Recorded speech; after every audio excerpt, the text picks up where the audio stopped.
So Jack, and with what you said, you could have chosen like any type of creative industries or type of businesses. So why actually did you pick this one with the focus on LinkedIn or branding?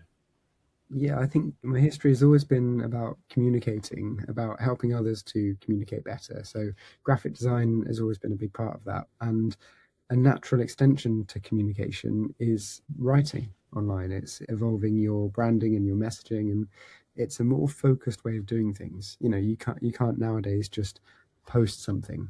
Every post has to be really carefully thought about, and it has to position you as a leader. It has to be visual. It has to be authentic. It has to have so many elements to it, and it has to make sure that what you're talking about is helpful to the audience, but it can't just be helpful to them because people don't like being told what to do.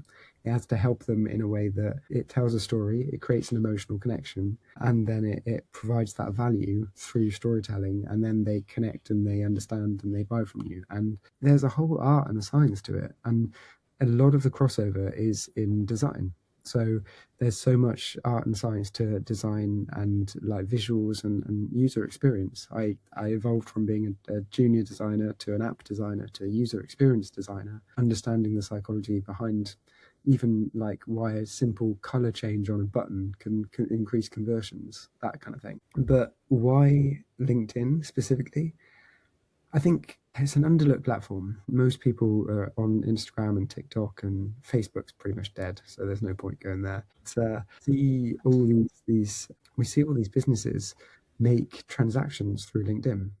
There are one post can become your next multi-million pound deal. You could have a post about a certain thing that you did that someone else in your industry goes, I've done something similar. I'm going to message them.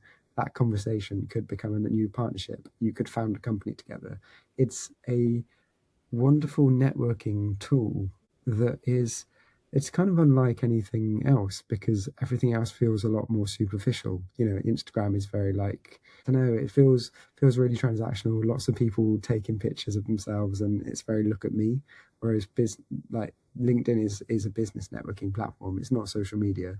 And everything you put out on there has the power to change your entire life. Like, just for example, we would never have met unless Yeah.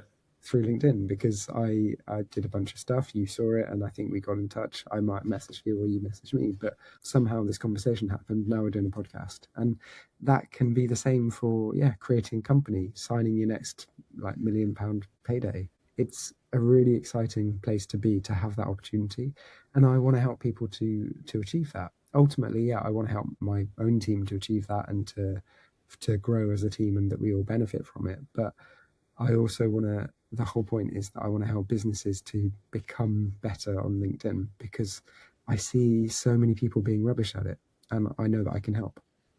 Mhm.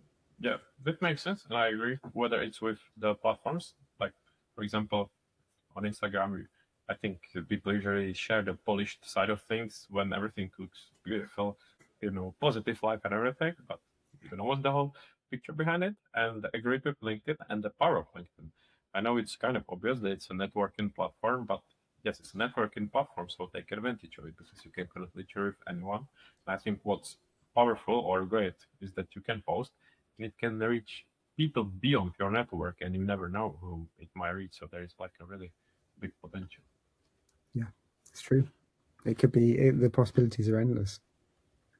And when did you actually Jack start on LinkedIn, or what was the reason to start there? So I had a full-time job until March 2025. So I started posting on LinkedIn officially January 2024, and I just thought, you know what, I'm not planning to leave my job. I like it here, but I see all this stuff that I mentioned that LinkedIn is a great tool, and I'm going to post. I'm going to commit to posting once a day, every single day.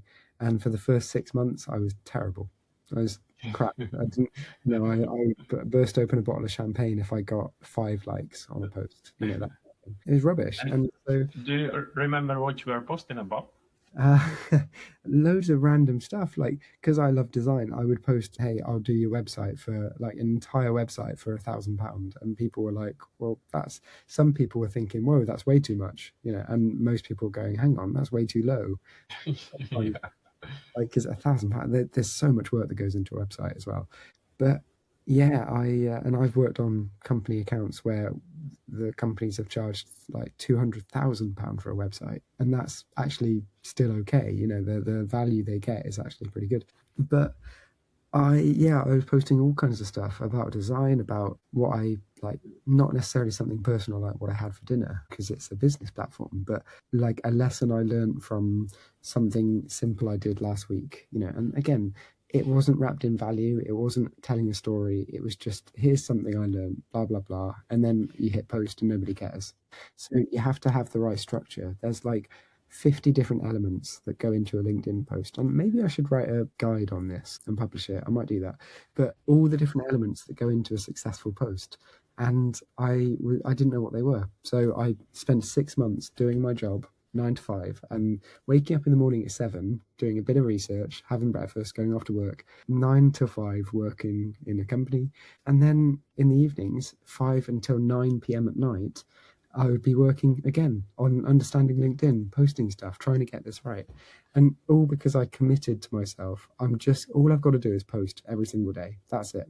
And my posts were terrible, but I did it. And I learned how to do it badly so that I could learn how to do it well. And after that, I went from 740 followers up to 1,000. That was the hardest. That was really tough. Like just getting those extra 200 people. That took like 2 months to get 200 people. It was crazy.